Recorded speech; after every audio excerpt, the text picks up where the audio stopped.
फिर गलती के विषय की क्षमा मांगी और फिर वर्तमान में उसका चिंतन करके हम और समय नष्ट करें, ये सब नहीं। तुरंत उसे काटो, हटाओ, राधा राधा राधा, फिर आगे बढ़ो। अपने भविष्य को उज्जवल बनाना है। हमारे पास समय बहुत कम है, मनुष्य जीवन बहुत कम समय का, पता नहीं कौन सी घटना में कब शरीर छूट जाए। तो हम इन्हीं बातों को लेकर के जाएंगे क्या?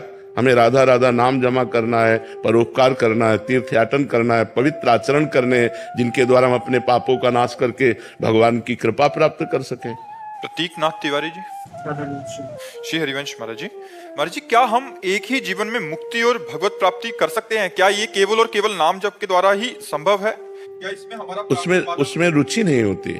जैसे हम भगवत साक्षात्कार करना चाहते हैं, रूप का दर्शन, तो उसमें धर्म न अर्थ न काम रुचि गति न चहो निर्वाण, उनमें चार पुरुषार्थों में रुचि नहीं रहती। जो भगवान का प्रेमी भक्त होता है, न वो अर्थ चाहता है, न धर्म चाहता है, न काम चाहता है, न मोक्ष चाहता है। तो हमें मोक्ष भी मिल जाए, हमें भगवत साक्षात्कार भी हो जाए, वो रुचि नहीं रहती।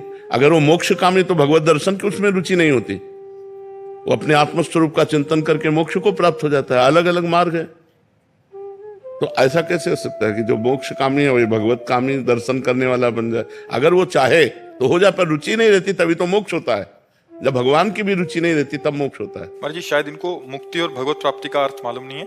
ये इनका मान लीजिए, महाराज जी कह रहे हैं कि भगवत प्राप्ति कर सकते हैं क्या एक ही जन्म में, केवल और केवल नाम जप के द्वारा ही संभव है? क्या इसमें हमारा प्रारब्ध बाधा अथवा सहायक होता है क्या?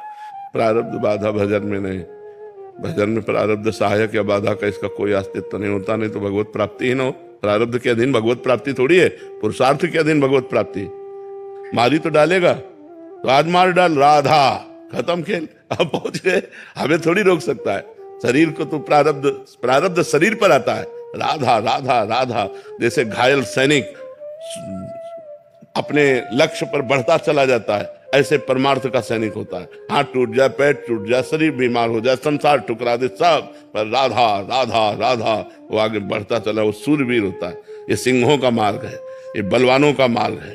सुनेरी मेरे निर्बल के बलराम, हमारा बल भगवान चीरते हुए माया के पन्नों को, और भगवान से जाके मिल जाता है। ऐसे थोड़ी प्रारब्ध के अधीन बैठे जुकाम बुखार हो गया, भजन कैसे करें, बड़ी समस्या, भजन कैसे? हर समस्या को रौंदना। भगवान का जो आश्रित होता है समस्याओं को कुछ नहीं गिनता, वो फांदता चला जाता है। पहले भजन करके तो देखो। महाराज जी, इस हिसाब से साधक बहुत साहसी, निडर उसका स्वभाव हो जाता है महाराज जी। हाँ, भजन करने वाला निडर साहसी। अब 13 वर्ष के थे, घर से भगे थे गंगा किनारे, कुत्ते नोच नोच करके लाश ऐसे खा रहे हैं, देख रहे हैं, और कोई साथी नहीं, कोई भोजन की व्यवस्था नहीं, कोई सर्दी गर्मी बरसात, सब कुछ सहना और भगवान के मार्ग में चले जाना। और 13 से लेकर आज 56 वर्ष, 55-56 वर्ष की आयु हो रही है। किसका सहारा, कौन साथी रहा है? भगवान ही एक साथी रहा है। क्या कष्टों के तो ऐसे जाल बिछे रहे पूरी जिंदगी भर। जब भोगने लायक थे तब सुख सुविधा नहीं थी, जब सुख सुविधा आई तब भोगने लायक नहीं रहे। क्या हमारे लिए, क्या किस काम का? महाराज जी, संसार में तो जैसे बहुत सारे प्रश्न आते हैं, इतना ज्यादा भय है, ये हो, इसको कुछ हो गया, इसको कुछ हो गया, आगे क्या, इतनी चिंता है। क्योंकि भगवान का आश्रय नहीं है ना।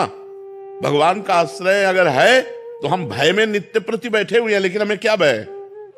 अब किडनी फेल है, मरे बैठे हैं, लेकिन किसके बल से बोल रहे? भगवान के बल से बोल रहे। कोई भय नहीं, किसी बात का भय नहीं, सब आनंद पूर्वक चल रहा है, किसी बात का भय नहीं।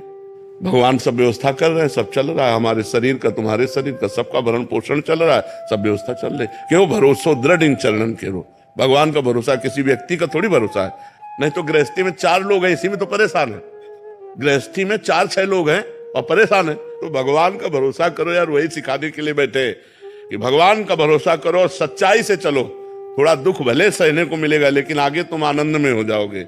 और अगर भगवान का भरोसा नहीं, बुराई से चलोगे तो थोड़ा सुख भले लगेगा, लेकिन आगे तुम संकट में फंस जाओगे, आगे समस्याओं में फंस जाओगे। प्रियंक पटेल जी। श्री सीताराम। सीताराम महाराज जी, सादर दंडवत प्रणाम। महाराज जी, रामचित मानस जी में महादेव जी कह रहे हैं कि उमा राम स्वभाव जही जाना, तेही भजन तजी भावनाना। महाराज जी, सियाराम जी का सरकार का कौन सा ऐसा स्वभाव है जिसे एक बार सुनकर तथा जानकर मनुष्य केवल भजन को ही पकड़ लेता है? जन अवगुण प्रभु मान न काओ, दीन बंधु अति मृदुल स्वभाव, जेहि अग बधेउ व्याध जिमि बाली, सोई सुकंठ पुनि कीन कुचाली, सपनेहु राम न तिन तन हेरी। भगवान का ऐसा स्वभाव कि अपने जन से यदि समुद्र के समान अपराध बन जाए तो मानते ही नहीं है। जिस अपराध के कारण बाली को भगवान ने व्याध की तरह मारा, वही अपराध सुग्रीव करते हैं, वही विभीषण करते हैं। भगवान ने स्वप्न में भी उधर नहीं देखा। अपने शरणागत को भगवान जो प्यार करते हैं, अगर ये जान गया जीव तो भजन छोड़कर और कुछ अच्छा नहीं लगता। भगवान करुणा समुद्र है, कृपा समुद्र है। एक बार जिसे स्वीकार कर लिया वो हजारों अपराध कर डाले तो भगवान मानते ही नहीं कि उससे अपराध हुआ है। जन है अवगुण प्रभु मानन। और सबसे खास बात है, ये हृदय की शरणागति होनी चाहिए। हृदय से भगवान को अपना मानना चाहिए। तो राहत ना चित प्रभु चूक किए की, करत सुरत सबार हिए की। अगर हृदय से हम शरणागत हैं तो हमारी सैकड़ों अपराधों को, सैकड़ों चूकों को भगवान मानते नहीं, क्षमा कर देते हैं। ऐसे क्षमाशील, ऐसे दीन बंधु, ऐसे अपने जनों की रक्षा करने वाले, करो सदा तिन कह रखवारी, जिम बालक राखे महतारी। ऐसे प्रभु का जो स्वभाव जान गया, उसे भजन छोड़कर और कुछ अच्छा नहीं लगता है। भगवान का एक नाम है भक्ताधीन मनः पूज्यो।